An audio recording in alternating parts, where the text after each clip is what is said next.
Threat neutralized. You're here because you're the best special forces NATO has to offer. We're all that keeps the world from turning to cinders, comrades. We work off the books Operate in the shadows. to keep the wolves at bay. Today, we reshape the world. What the fuck are we doing in Miami?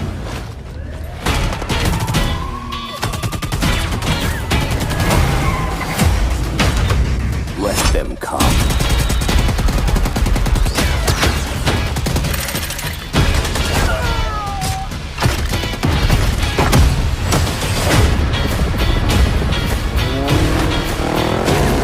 Big Papa took the war around. Jack no force of overcrowd. Any repercussions on your mouth, split clip all the time. Big Papa took the war around. Rule flows, and that's how it goes. Go, go, go! Time to punch that top guard. Secure the sub. I'll take care of this.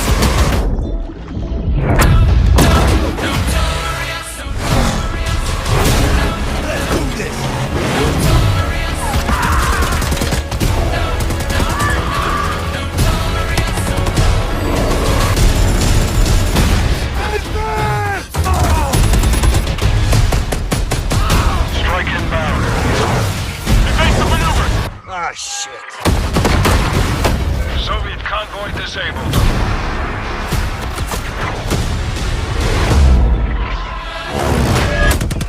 I'll drive.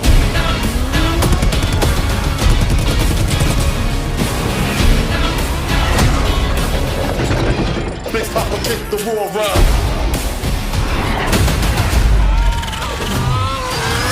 And that's how it goes. Keep punching!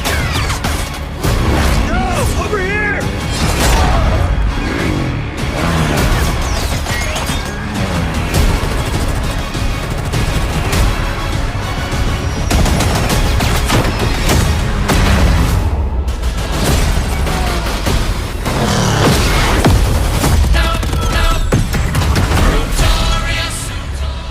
War flows, and that's how it goes.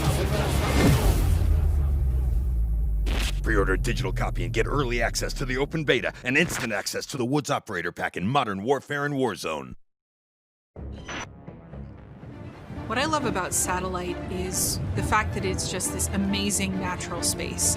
Because larger maps have more components, we can apply more details into maps like Satellite, which make them feel even more natural. The satellite at the center is like a king of the hill. Anyone who wants it has to run toward you because it's raised higher than the rest of the map. I'm usually playing one of two ways. All in, full ham, dying again and again. Or in objective modes, I'll flank and get the jump on people. Satellite scratches both of those itches. Even though it's an outdoor space, the map's two different regions mean I can play long and short range tactics. I'll be honest, I am trash with the sniper rifle, but a shotgun, that I can do. I have always been a big fan of close quarters combat, and there is great cat and mouse style gameplay in Satellite. The crashed satellite is a super fun spot to try and outplay your enemies. Predict which way they'll circle the debris to run up behind them, or just duck inside the satellite and take your shot. This is going to be one of those classic Black Ops maps the world knows and loves for how quickly engagements fire up.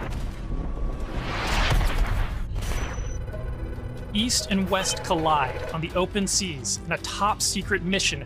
Inspired by a real-life event, Project Azorian, CIA, JSOC, and Soviet forces converged to recover a sunken prototype nuclear Soviet submarine from the ocean floor. The calm waters of Armada explode into massive naval conflict as players battle for control of large naval vessels. With no lanes walling you in, players can engage on ships' decks, in the water, and on vehicles like wake runners and gunboats. Armada is chaos in the best way. This really cool map that gives this amazing sense of exploration. There are so many little individual areas to find and new ways to surround or flank your enemies and get the upper hand. A hidden safe house has been discovered right in the heart of the USSR, in the shadow of Moscow's opulent train station. With Spetsnaz dispatched, the area has gone hot. So the Moscow map is set in the dead heart of a big city. So you're wandering through these streets with a bunch of cars, and there's tall buildings on either side of you. There's this sense that you've been dropped into a point in history. First thing I do is run right to the center, because that's where all lanes cross in the Moscow map.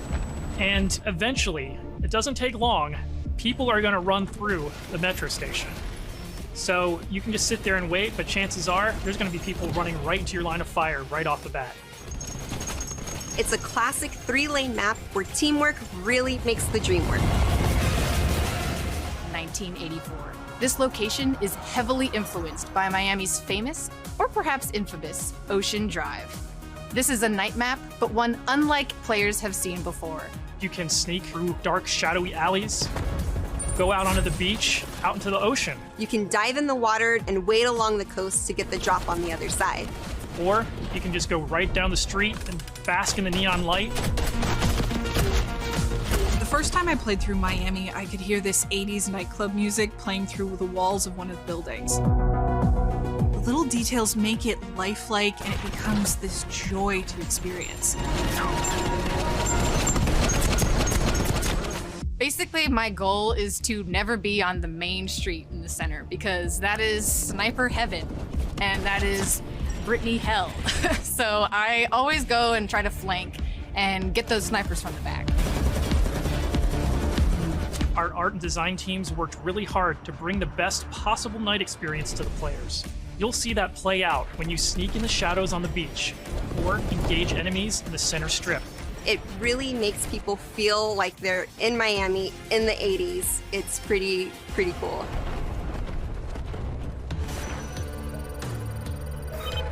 In Crossroads, NATO has learned a large Soviet missile convoy is on its way to the border. Special Forces dispatch alongside MI6 to ambush the convoy and secure the weapons before all hell breaks loose. Soviet convoy disabled. It's one of our most cinematic maps with a boots-on-the-ground feel that feels pulled from the campaign. Your team will want to hold down and protect its own outpost to guarantee access to one of these tanks. But infantry combat doesn't take a backseat in Crossroads, as natural terrain and foliage masks movements and provides tactical advantages. There's a bunch of snowmobiles when you first spawn, and it's a mad dash to grab one. And now, running people over with the snowmobile is my favorite thing to do.